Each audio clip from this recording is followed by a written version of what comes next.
جی ناظرین، بریک کے بعد ایک بار پھر آپ کو خوش آمدید کہتے ہیں۔ ٹرانسپیرنسی انٹرنیشنل کہتی ہے کہ وزارت اطلاعات کا اس سال کا سیکرٹ فنڈ 4.17 ارب روپے ہے اور 2.97 ارب روپیہ میڈیا ہاؤسز کو استعمال کیا گیا اور اشتہارات دینے کا کوئی شفاف طریقہ کار موجود نہیں ہے۔ اور پھر میں اس اعتراض کی بات کروں گی جو نون لیگ کی جانب سے سامنے آتا ہے کہ کیا اسی سے پھر الیکشن پر اثر انداز ہوں گے میڈیا ہاؤسز۔ یہ آپ کو ڈر خوف ہے کہ میڈیا ہاؤسز استعمال ہوں گے الیکشن کے لیے، تو پھر آپ الیکشن کمیشن آف پاکستان میں کیوں نہیں جاتے؟ چیف جسٹس کو کیوں نہیں اس حوالے سے مطلع کرتے آپ؟ میرا جیسے میں نے آپ کو پہلے بتایا آسما کہ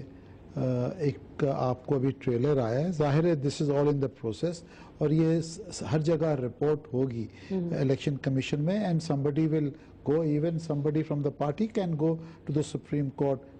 to investigate کہ یہ سب کچھ ہو رہا ہے۔ بٹ میں تھوڑا سا ایک اور بات کرنا چاہتا ہوں۔ میں اکثر ٹیلی ویژن چینلز کے اوپر ہم جاتے ہیں ٹاک شوز پہ، اور اکثر میں نے یہ سنا ہے کہ جو سٹاف ہے ان کو 3-4 مہینے کی سیلریز نہیں ملتی، بالکل سٹاف کو، اور important channels, top 10 top 15 channels میں۔ اور ظاہر ہے جب ایک ڈرائیور کو یا ایک کیمرہ مین کو سیلریز آپ 3-4 مہینے نہیں دے رہے، اور ہمیں یہ بھی پتا ہے کہ جو مالکان ہیں وہ ماشاءاللہ نئی لگژریس گاڑیوں میں پھر رہے ہیں، تو میں یہ سمجھتا ہوں کہ پھر اگر وہ پیسہ لے بھی رہے ہیں مثال کے طور پہ، اور اگر سٹاف کو پیمنٹ بھی نہیں کر رہے اور خود اپنی عیاشیوں میں لگے ہوئے، تو میرا خیال ہے پھر یہ I am very sorry to say it comes to blackmailing of the poor people جو آپ کے لوگوں کو اس طرح سے بلیک میل آپ کہہ رہے کرنے کی کوشش کی جائے۔ یہ اکثر میں نے سنا ہے اور لوگوں نے آ کے کمپلین کی، اور مجھے یہ بھی پتا ہے کہ جو ہمارے جو اینکرز ہیں، جو ٹاپ اینکرز ہیں، وہ بیچارے دے فیل امبیرسڈ کہ جی ہمارے مینجمنٹ نے پیسے نہیں دیے۔ تو اگر یہ اتنا مال اگر سرکار بانٹ رہی ہے اور دے رہی ہے تو یہ کہاں جا رہا ہے؟ یہی سوال میں شاہین صاحب سے کروں گی۔ شاہین صاحب، آپ نے بڑی انٹرسٹنگ بات کی تھی کہ کچھ لوگ اگر سوئچ کرتے ہیں اپنے کریئر کے لیے، بیٹر اپورچونٹیز کے لیے، تو وہ ایک علیحدہ بات ہے، لیکن ابھی جو کہا جا رہا ہے کہ اینکرز بھی خرید لیے گئے، تو اب اگلے آنے والے چند دنوں میں پتہ چل جائے گا کہ کون کیا حق سچ کی بات کر رہا ہے اور کون کس طرح سے بات کر رہا ہے۔ لیکن ابھی کچھ ایسا ہوا اینکرز کو خریدا گیا، کچھ ایسی اطلاعات ہیں آپ کے پاس کیا؟ دیکھیے، الزام یہ لگتا ہے کہ اینکرز خریدے گئے جب آپ کو معلوم ہے کہ ایک اینکر ہے، ایک رائٹر ہے، ایک جرنلسٹ ہے، وہ کس کیٹیگری کا ہے، کس لیول کی ان کی سٹینڈنگ ہے، کتنا ایکسپیرینس ہے، اور سب کو تقریباً پتہ ہی ہوتا ہے کہ کتنے آلریڈی ان کی تنخواہ کتنی ہے، پیکیج کیا ہے۔ جب آپ اس اینکر کو، اس شخص کو آپ 4 گنا یا 5 گنا آفر کر دیں، اور ایسے چینلز آفر کریں جن کا ہمیں معلوم ہے کہ کوئی وہ نمبر 1 نہیں ہو گئے یا کوئی دنیا بھر کے نمبر 1 نہیں ہو گئے، یعنی آرڈنری چینلز ہیں، میرا خیال ہے کہ بریک ایون بھی نہیں کر رہے، تو یہ پھر کوشچن ریز ہوتے ہیں کہ جی یہ پیسے کیوں کہاں سے انویسٹ کیے جا رہے ہیں اور کیوں کیے جا رہے ہیں، اور یہ کیا برائب ہے، کیا یہ نارمل بزنس پریکٹس ہے؟ یہ نارمل بزنس پریکٹس نظر نہیں آتی، اور اس طرح کے ہم نے کئی دیکھے ہیں۔ پچھلے لوگ جو چند دنوں میں گئے ہیں وہ بڑی بڑی تنخواہوں پہ گئے، یعنی 3-4 گنا تنخواہوں پہ گئے، تو یہ جسٹیفیکیشن دینا اینکر یعنی چینلز کا کام ہے، اور اس پروفیشنل کے لیے تو ٹھیک ہے، اس کو اگر تنخواہ ڈبل ہو گئی یا 3 گنا ہو گئی، اس کے تو ایک پروگرس ہو گئی، لیکن یہ جسٹیفائی کرنا کہ کیا وہ ڈیزرو کرتے ہیں اور کیا یہ پیسے جو آ رہے ہیں یہ خود اینکر چینل نے اپنے ریونیو سے کما کے دے رہے ہیں، لیکن شاہین کوئی فنڈ کر رہا ہے؟ یہ سوال بھی اٹھایا گیا کہ کچھ اینکرز کو کہا گیا کہ آپ فلاں چینل میں چلے جائیں حکومت کی جانب سے، اس میں کوئی صداقت لگ رہی ہے آپ کو کیا؟ یہ بھی نون لیگ کا کہنا ہے اس حوالے سے۔ دیکھیں، یہ ہو سکتا ہے کہ لیکن کیا ان اینکرز کی ٹون جا کے وہاں بدل گئی ہے؟ کیا انہوں نے اپنی جو پرانی بات کرتے تھے وہ اب نئی بات کرنا شروع کر دی ہے؟ یعنی یہ تو اب دیکھنے سے معلوم ہوگا نا کہ ان اینکرز نے اگر اپنے آپ کو فرض کیجئے بیچا ہے تو پھر وہ کیا سودا لے کے آئے ہیں مارکیٹ میں۔ ٹھیک، ڈاکٹر صاحب آپ بھی ساری گفتگو سن رہے ہیں، نام لے سکتے ہیں ہم کیا؟ میں بار بار اس چیز پہ انسسٹ کروں گی کہ نام کیوں نہیں لیا جاتا، میڈیا ہاؤسز کا نام کیوں نہیں لیا جاتا؟ بات سب کر رہے ہیں، کچھ لوگ کہہ رہے ہیں لسٹیں بھی دیکھا ہم نے، نام کیوں نہیں لیا جاتا؟ بتاؤں اتنی بات کروں کہ نام تو سامنے آنے والے ہیں، کچھ نام تو سامنے آ گئے ہیں، اور کچھ لوگ اپنے آپ کو ڈیفینڈ کرنے کے لیے صبح شام قسمیں اور یہ اور وہ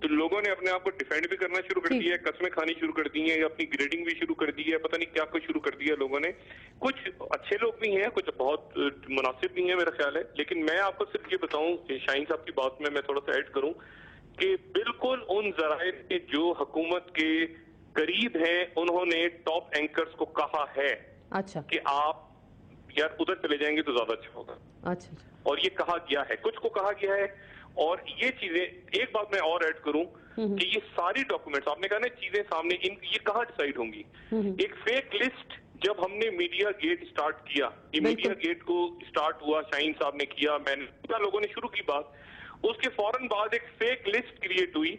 اور وہ بحریہ ٹاؤن کے فیک لسٹ کے اوپر ہمارا نام بھی, میرا نام بھی ڈال دیا گیا تاکہ کل کو میں کوئی بات کروں تو کہیں گے یہ آپ کا نام بھی تو ہے. تو یہ انہوں نے گن شروع کیا, اسی لیے سپریم کورٹ میں جب گئی بات تو وہاں معافی تلافی کر کے وہ ملک ریاض صاحب کے جو وکیل ہیں کہ جی نے ہم نے یہ نہیں کیا. اب اس کا فورم کیا ہے, یہ طے کیسے ہوگا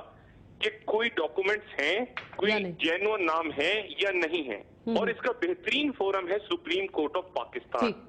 اور میں یہاں پہ آپ کو ایک اطلاع دے دوں اور کیا اپنا اندازہ ظاہر کر دوں کہ اگلے چند روز میں بے شمار ڈاکومنٹس, بے شمار کاغذات سپریم کورٹ آف پاکستان میں لینڈ ہونے والے ہیں. That is the best forum. اور اسی لیے حکومت نے ایک عجیب و غریب, اور وہ میں حیران ہوں کہ خورشید شاہ صاحب نے کیا بات کی کہ انہوں نے کہا کہ جی اگر چودھری نثار کی میڈیا بکا تو میڈیا خود بتائے وہ کتنے میں. اس کا مطلب ہے کہ میڈیا کو بیچنے کے ثبوت بھی انہوں نے اپنے پاس رکھے ہیں اگر کوئی ایسی چیز ہوئی ہے. میری نالج میں صرف اتنا ہے کہ اگلے چند روز میں بہت سارے ڈاکومنٹس, بہت سارے چیکس, سارے بینک اکاؤنٹس کی ڈیٹیلز, بہت سارے پیسے جو باہر گئے ہیں, لوگوں کو ابلائز کیا گیا ہے, پراپرٹیز خریدی ہیں, ولے دیے گئے ہیں, گاڑیاں دی گئی ہیں, یہ ساری چیزیں سپریم کورٹ آف پاکستان سامنے آ جائیں گی, ڈاکومنٹس پہنچیں گی. میں ڈاکٹر صاحب سے پوچھ لوں, ڈاکٹر صاحب خریدنے کا طریقہ کار کیا ہوتا ہے؟ ایک تو اشتہارات ہوتے ہیں, چلے ہمیں یہ پتا ہے کہ اشتہارات کے ذریعے بھی شاید خریدا جائے, کسی کو من پسند زیادہ دے دیے گئے, کسی کو کم کر دیے گئے, کسی کو ٹائٹ کرنا ہے تو اس کے اشتہار کھینچ لیے گئے. تو اشتہارات, اور دوسرا اور کون سے طریقہ کار ہو سکتے ہیں خریدنے کے چینلز کو؟ جو اپوزیشن کی طرف سے الزام لگایا جا رہا ہے وہ دو ڈیفرنٹ لیولز پہ لگایا جا رہا ہے. ایک لیول تو ہے مالکان کا کہ چینلز کے مالکان کو خریدا گیا یا ان کے اوپر اثر رسوخ رکھا گیا, خریدا گیا. اور دوسرا لیول ہے پھر اینکرز کا. یہ کہنا آسان ہے, اس کے اوپر ایکچولی عمل درآمد کرنا اتنا آسان نہیں ہے, کیونکہ صرف ایک اگر پارٹی کو خرید لیا جائے یا اثر رسوخ اس کے اوپر قائم کر لیا جائے تو اس سے کام نہیں بنتا. یعنی کہ مالکان کو بھی کوآپریٹ کرنا ہوگا اور اینکر کو بھی کرنا ہوگا, تو دونوں مل کے پھر یہ دو پہیوں پہ گاڑی چلے گی. اب جو حقیقت یہ ہے کہ ہمارے ہاں جتنے بھی ٹیلی ویژن چینل چل رہے ہیں ان میں واقعی میں کارپوریٹ کلچر تو ایگزسٹ نہیں کرتا, نہ ہی تو ان کا اندرونی کوئی اخلاقی کوڈ لکھا گیا ہے یا امپلیمنٹ کیا جاتا ہے, نہ ہی کوئی بیرونی ادارہ ہے جو اخلاقی کوڈ بنا کے ان کے اوپر امپلیمنٹ کرتا ہے. تو ایک وہ جس کو سیٹ کلچر کہتے ہیں, وہ سیٹ کلچر ہمارے سارے تقریباً ٹیلی ویژن اسٹیشنز میں بالکل وہ نظر آتا ہے. لیکن 2 ارب کے اشتہارات, ٹرانسپیرنسی انٹرنیشنل ہی لکھ رہی ہے اپنے خط میں کہ 2 ارب روپے کے اشتہارات من پسند چینلز کو نوازا گیا. تو پھر واقعی پھر چینلز کو ایسی یہ پھر خریدنا ہوتا ہے, یہ اس طرح کے اگر دیکھیے ریونیوز اگر دیکھے جائیں اور کسی ایسے چھوٹے سے چینل کو آپ دیکھتے ہیں کہ سال بھر میں اس کے ریونیوز جو ہیں وہ 250-300 ملین سے بڑھ کے 500-600 ملین ایک ہی سال کے عرصے میں ہو جاتے ہیں, تو پھر شک و شبہات ضرور اٹھ جاتے ہیں. لیکن ان مالکان کو یہ چانس ضرور دینا چاہیے کہ وہ ہمیں ایکسپلین کر دیں کہ آپ کے چینل کے ریونیو آیا کہاں سے. تو بیگ صاحب, جی شاہین صاحب, میں آپ کو اشتہارات کا بتاتا ہوں. اشتہارات کا بڑا آسان سا طریقہ ہے. مثلا مثال کے طور پہ اگر پولیو کمپین ابھی چلی ہے پچھلے دنوں, ٹھیک ہے نا, پولیو کی مثال, میں مثال دے رہا ہوں, پولیو کی کمپین چلی ہے. اب وہ پولیو کی کمپین یا اس سے پہلے پڑھا لکھا پنجاب یا اس طرح کی جو کمپینز آ رہی ہیں کہ جی ابھی آپ دیکھ رہی ہوں گی بجلی بچاؤ کمپین, فلانا کمپین, ٹھیک ہے نا, اس طرح کی کمپینیں آ رہی ہیں. اب ان کمپینوں میں وہ وزارتیں جو ہیں, اس میں وزارتیں نہیں ہیں, اس میں وہ وزارتیں جو منسٹریز ہیں, جیسے بے نظیر انکم سپورٹ کے اشتہار چلنے ہیں, اب وہاں پر وہ کروڑوں یا اربوں روپے کا بجٹ ہوگا اور کمپین ہوگی, وہ دے دی جائے گی کسی نیوز ایجنسی, کسی ایڈورٹائزنگ ایجنسی کو. ایڈورٹائزنگ ایجنسی آگے ٹی وی